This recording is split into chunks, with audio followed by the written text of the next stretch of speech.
I guess that question of who am I? Mm-hmm. It doesn't seem to have an answer that is very obvious. Yeah, not intellectually obvious at all. No. It's like a long list of stories. Yes. That kind of reference each other. Yes. Through time. Yes. What if there was no answer because there was no self? Just imagine not getting an answer. Not finding one, in other words. Just imagine that maybe you're not finding one. You're not finding yourself because there isn't one. Just imagine. Maybe you haven't been wrong, right? Maybe you haven't got it wrong. Maybe in all your searching for yourself and never really coming up with the authentic you, maybe you haven't come up with the authentic you because so far it hasn't been there to be found, has it? So far. There seems to be there's a sense of like authentic. Things can feel authentic. Yes. Things that I either say or do can either feel authentic or not authentic. Yes, like they come from and express some authenticity or not. Yeah. Yes, no doubt. Absolutely. That's something you feel intuitively and immediately. Yes. Mm-hmm.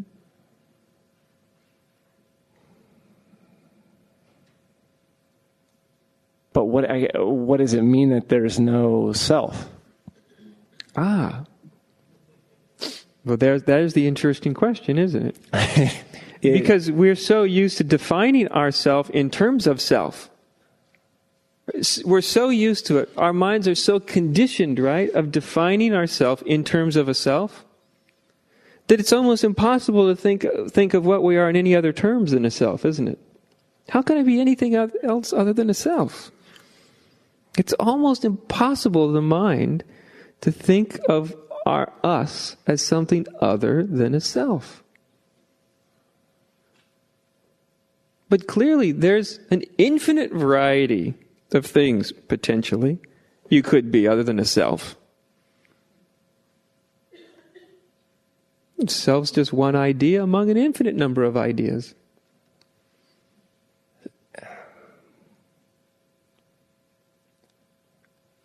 So self is an idea? Okay. I mean, it makes sense that would be the case. Yeah. And if you have a doubt, do an experiment. We can do it together. We can all do it together. It's fun when everybody joins in. Okay? Now, if you think you got a self, it usually has a name, right? Yeah. It has a name. This everybody thinks that this self's name's Adya, right? Where do we think we got one or not? We're still stuck with a name. So, okay. This one's named Adya, yours named? Mark. Okay, yours, and all of yours, whatever yours is named, right? And that whatever your self is named, it's got parents, history, what happened, maybe sister, brothers, friends, a home, who knows, right? All that. Okay. Now, don't think about it for a second. 5 seconds. Just don't think about it.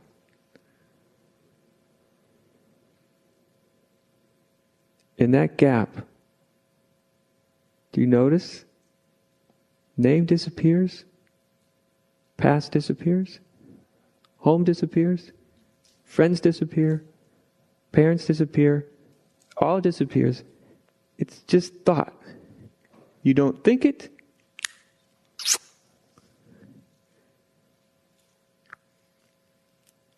It seems like what remains is just this experience of, the visual, like this, what's happening right now is here, but then the stories are still available.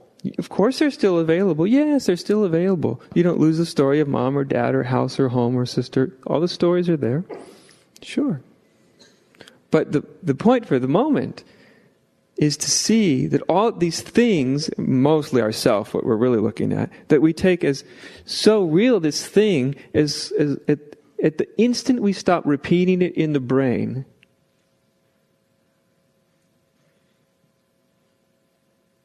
it's not there. It's a totally psychological phenomena. That's all. So in that, you start to see that can disappear, that thing I call me, simply because I'm not thinking about it. If it can disappear because I'm not thinking about it, it couldn't be you, could it? It couldn't be you. If it can just... Because you stop thinking about it, it can't be you? Right.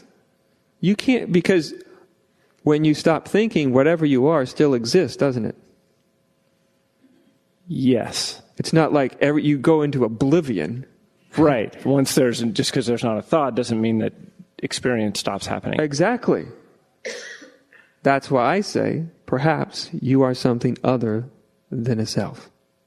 Because that self can disappear out of thin air as soon as you stop thinking about it. But what you are, whatever you are, remains. It notices the passing of the me idea. It notices, it stopped. It does seem that even when there's not thinking about it, that I'm still, or whatever it is that I am, is still, it's still here. Standing here with wearing these clothes and these shoes and at a particular point in space. It seems like that too, huh? Yeah. Yes. Mm-hmm.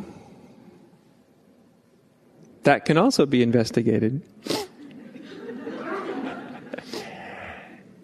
I guess that's what comes back to the question of the words about awakening and about... Yeah.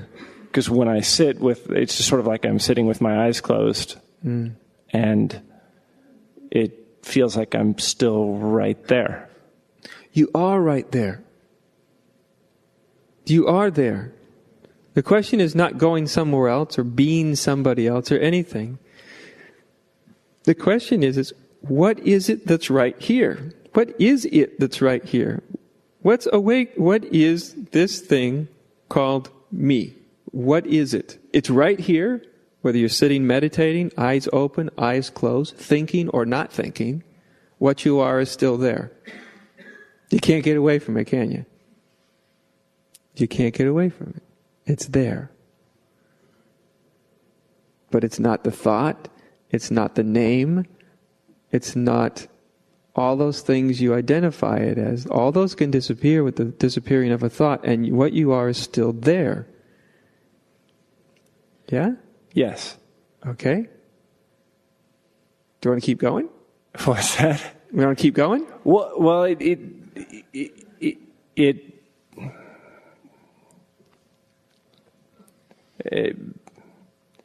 it still seems to that it's it still seems like the things that I think of as me are all still there, even when the thoughts aren't there. Okay, but the thoughts aren't there. No, the body doesn't disappear, does it?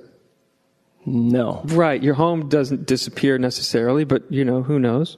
It's true. I have wondered about that. Yeah. I'm gone for a few days. There's no proof that it's there until you're there. But we don't want to, some things get clear in time, and we don't want to go there quite yet. Or we can. Right? Okay. Okay? So the way to do this is keep with your experience. Subjective experience. You know that nasty word, subjectivity? Yes. We should always be objective. Yeah, right. Who's objective? Good try. What you are is the most subjective thing. So all you're doing is backing up into subjectivity. Simple. Oh, there's a hand. A hand can't be what I am because there's something more subjective than this hand. There's something that's witnessing the hand. the hand can be here or the hand cannot be here, and the subject that notices it is there either way, right? Okay. Subject. So there's a hand, I can't be the hand because I can see the hand. The mere fact that I can see it means it's not what I am. Follow? That makes sense. There's a thought. Oh, there's a thought no matter what the thought is. The mere fact that I see the thought means I can't be the thought, because the thought is something I'm witnessing. There's a feeling. The mere fact that you just follow it. I have a feeling. Feeling. I have it. You can't be the feeling. You say? Right. Because the feeling is an object you're aware of. And you just keep backing up. Whatever you can perceive out here, whatever you can perceive, period, there's always the perceiver of it. So that's the direction. That's where you're going. What? So I can't be a thought, I can't be a hand, I can't be a body. There's feelings, but I can't be defined as the feelings, because there's always that mysterious little seer of the feelings, right? And it's always more subjective. This is returning to absolute subjectivity.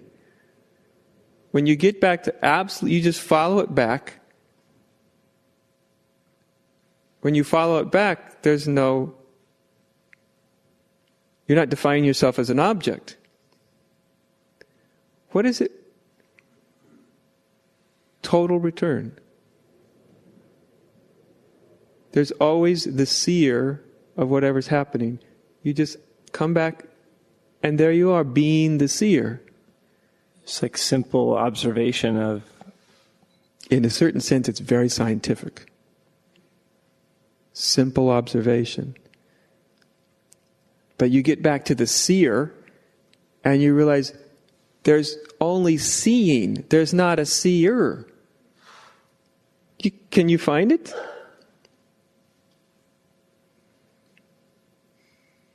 There's only seeing. Seems like the seeing is the continuous thing. That's right. Throughout all of the experience. You're getting it now. It's a continuous thing, the seeing or the awareness-ing, right? The thought, the conditioned thought says, I'm the one who's aware. I'm the one who sees. But you look and you see, it's not there. Seeing sees, awareness is aware. You've backed up into your own subjectivity. Now when you start to feel and sense, doesn't matter if you understand, you feel and sense that absolute subjectivity, right? Awareness to awareness, seer to seer. Do you notice that the impulse to find this thing called meaning for my existence, it's not a driving force when you're back there, your most subjective self. In that sense, that seems like there's really not much driving happening. It's mostly right. Just like watching and enjoying. Yes. Yes. Yes. There's no drive. You finally don't feel driven.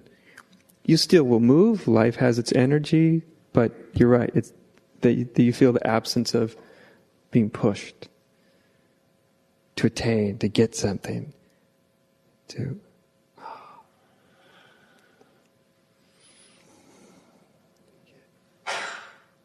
So just with that sense, that feel, that taste. And did you notice, and I'm talking to everybody, if you followed us, you notice all the part I'm playing here is I'm only helping you to stay almost rigidly with your experience. You notice we track your experience. We're not tracking theory and ideas and all of that. All of that has to be let go of so you can be with yourself. And you can start to look at the nature of what's happening instead of what should happen, or striving for awakening or enlightenment. All that gets in the way, doesn't it? You let go of that. And then you can take the journey back in your experience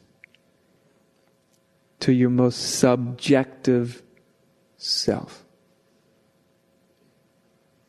What always is.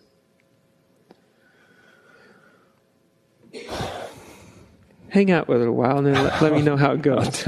Thank you. Good enough, my friend? Yes. Oh, great. Fun playing with you. Yeah. It's play, it's investigation, right? Come on up. It's nutty scientists, but you're the test tube.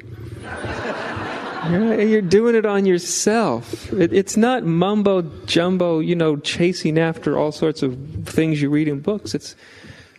That's why I asked you, what's important to you? Because that's already a way of getting in touch with your subjectivity. This energy.